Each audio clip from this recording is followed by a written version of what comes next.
Pemirsa, perdagangan saham di Bursa Efek telah dibuka. Kita akan mencermati kinerja perdagangan saham hari ini.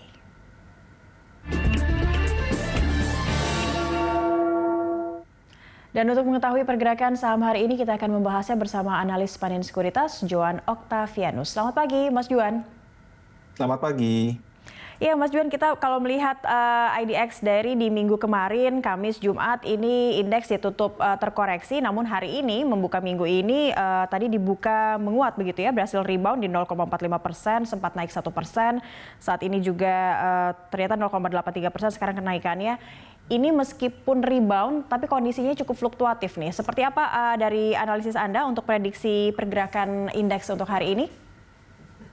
Ya, jadi yang pertama benar banget bahwa sebenarnya pada hari ini sentimen dari global dan juga Indonesia ini bersifat mix ya. Makanya kita melihat sebenarnya pelaku pasar lebih berhati-hati dan juga translasi pada pergerakan saham yang fluktuatif.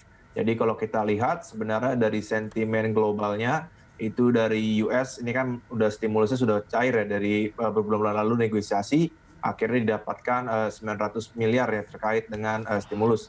Nah, ini bisa menjadi sebenarnya bantalan dari pergerakan dari market. Nah, namun kalau kita lihat sebenarnya dari World Bank ini kan merevisi turun ya terkait dengan pertumbuhan Indonesia ini pasca adanya PSBB yang terbaru nih, di mana kalau kita lihat dari mal-mal tutup sampai jam 7.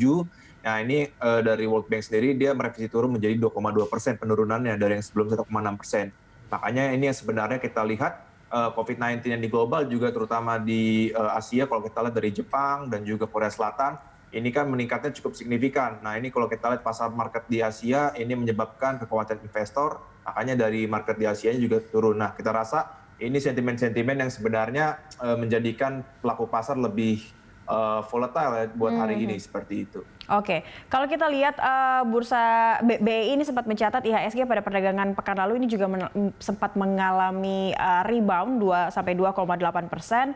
Apakah ini kondisinya akan bisa stabil begitu, akan seperti ini perkembangannya? Kalau kita melihat juga indeks Asia atau bursa utama Asia juga nampaknya ini dominan rebound juga menghijau. Seperti apa analisis Anda, Mas Juan? Ya, jadi kalau buat minggu ini nanti akan ditentukan oleh dari sentimen COVID-19 ya, buat dari the main temanya ya, dimana kalau kita lihat dari US sendiri kan ini kan udah ada sentimen positif ya dari perkembangan vaksin. Kalau kita lihat dari Moderna ini sudah masuk sebagai emergency use di sana. Nah, jadi ini yang sebenarnya menjadi sentimen positif. Nah, nanti kalau dalam negeri sendiri kita juga nanti bakal menunggu nih terkait dengan skemanya. Bagaimana nanti dari vaksinnya di Indonesia sendiri, bagaimana dari segi harga dan juga dari segi implementasinya bakal seperti apa, itu yang akan nanti mempengaruhi market ke depannya seperti itu. Oke, vaksin menjadi pemicu utama juga seperti apa pergerakan indeks kita begitu ya. Tapi kalau Anda lihat IHSG sudah kembali ke level 6.000 ini akan seperti apa hingga akhir tahun? Apakah hanya vaksin satu-satunya yang bisa menjadi pengaruh terbesar yang akan mempengaruhi pergerakan indeks, atau ada hal lain mungkin libur Natal dan kita lihat tahun baru akan seperti apa? Ini cukup mempengaruhi pergerakannya tidak? Iya, jadi memang kalau kita melihat buat IHSG, buat tema utamanya adalah vaksin ya. Jadi kalau kita melihat dari akhir tahun ini, downside-nya sebenarnya lebih kecil nih dibandingkan upside-nya. Jadi makanya kita bisa lebih berani nih terkait dengan aset-aset yang lebih berisiko, terutama di pasar saham. Nah, kalau untuk sentimen seperti Natal, ini juga sebenarnya bisa nge-boost dari sisi pembelian atau daya beli ya.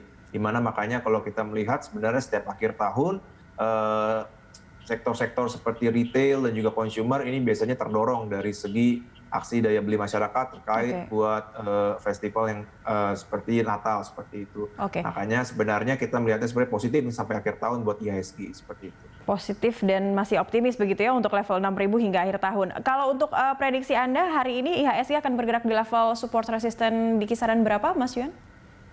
Ya, jadi kalau kita sebenarnya memprediksikan IHSG cenderung bergerak konsolidasi, bahkan cenderung bisa melemah ya, dikarenakan yang tadi kita lihat dari segi kasus COVID-19 global, lalu yang kedua dari revisi turun nih terkait dari pertumbuhan ekonomi oleh World Bank. Nah, kalau untuk support dan resisten kita melihat sebenarnya di resistennya di 6.163, dan juga supportnya itu di 6.082.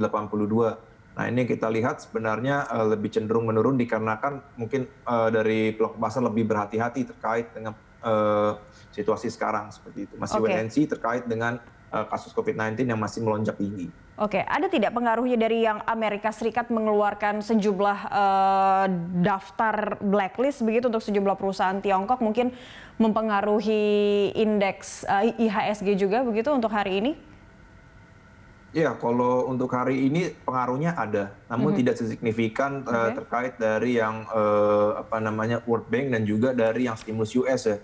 Dikarenakan kalau kita lihat kan sebenarnya dari US dan China ini sebenarnya sudah cukup lama ya. Kita lihat dari segi perangnya. Nah, makanya kita lebih concern pelaku pasar lebih kepada dari segi stimulus yang sudah diberikan yang akan translasi sebenarnya dari pertumbuhan ekonomi terutama di US dan juga dari sebenarnya dari PSBB ini pengaruhnya kalau dilihat dari World Bank berpengaruh pada penurunan dari segi pertumbuhan ekonomi. Makanya kalau kita lihat pelaku pasar lebih melihat kepada hal-hal yang seperti itu dibandingkan yang geopolitikal seperti itu. Oke, bagaimana dengan window dressing yang seharusnya ini karena pandemi apakah juga berdampak, tapi seperti apa nampaknya di pasar begitu, dampak dari window dressing sendiri terhadap pergerakan IHSG? Ya, kita rasa window dressing masih ada kemungkinan buat terjadi dan ini akan menjadi sentimen positif buat pasar ya. Kalau kita lihat beberapa sektor juga masih prospektif, di mana kalau kita lihat sebenarnya dari kontributor terbesar IHSG itu sektor perbankan, ini masih bisa menjadikan atraktif ya buat pelaku pasar ya. Kalau kita lihat kan sebenarnya dari perbankan sendiri sebenarnya mereka lagi excess liquidity nih sekarang dikarenakan dari permintaan kredit yang melemah. Nah, kalau kita lihat ekspektasi tahun depan kan seiring dengan pertumbuhan ekonomi dan juga dana pen sudah mulai cair, ini akan mendorong sebenarnya dari perbankan nih bakal bisa mencetak performance yang lebih baik ya, dikarenakan permintaan nanti meningkat, nanti liquidity-nya juga bisa dibicarakan dari permintaan tersebut, ini akan menjadi sebenarnya sentimen positif buat perbankan seperti itu. Oke, baik. Kita beralih ke saham, Mas Juan. Kalau tadi ada katakan perbankan ini nampaknya masih menjadi support yang terbesar untuk pergerakan indeks. Untuk saat ini kira-kira dari perbankan sendiri apa yang masih menarik untuk bisa ditarget oleh para pelaku pasar?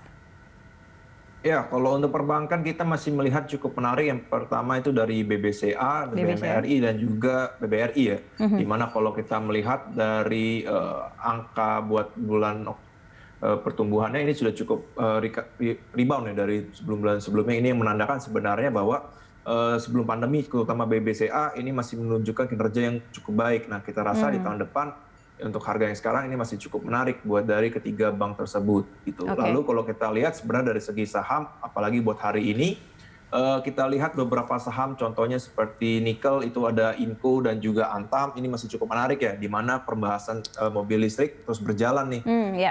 Di mana terakhirnya ada penandatanganan dengan Korea Selatan ini yang menyebabkan sebenarnya pemerintah sudah mulai serius terkait dengan mulai mempercepat mobil listrik ya? dan juga betul. Nah, ini akan nanti mendorong sebenarnya ekspektasi buat Antam dan Inco ini akan menjadi positif di tahun-tahun mid-term dan long-termnya seperti itu. Oke, baik. Nah, kalau berbicara vaksin, tadi juga yang menjadi salah satu pemicu utama juga pergerakan indeks. Vaksin ini masih menarik atau ini saatnya justru fokus dengan saham-saham yang di farmasi begitu?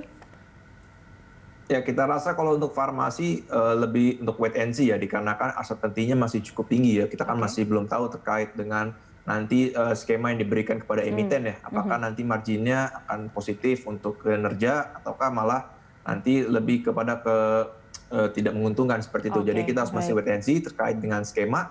Lebih baik melihat emiten-emiten mana yang lebih terdorong nih dari aksi stimulus dan juga dari regulasi yang sekarang lagi diberlakukan seperti itu. Baik, terima kasih Mas Juan Octavianus telah bergabung bersama kami di IDX Opening Bell pagi ini. Terima kasih, sama-sama.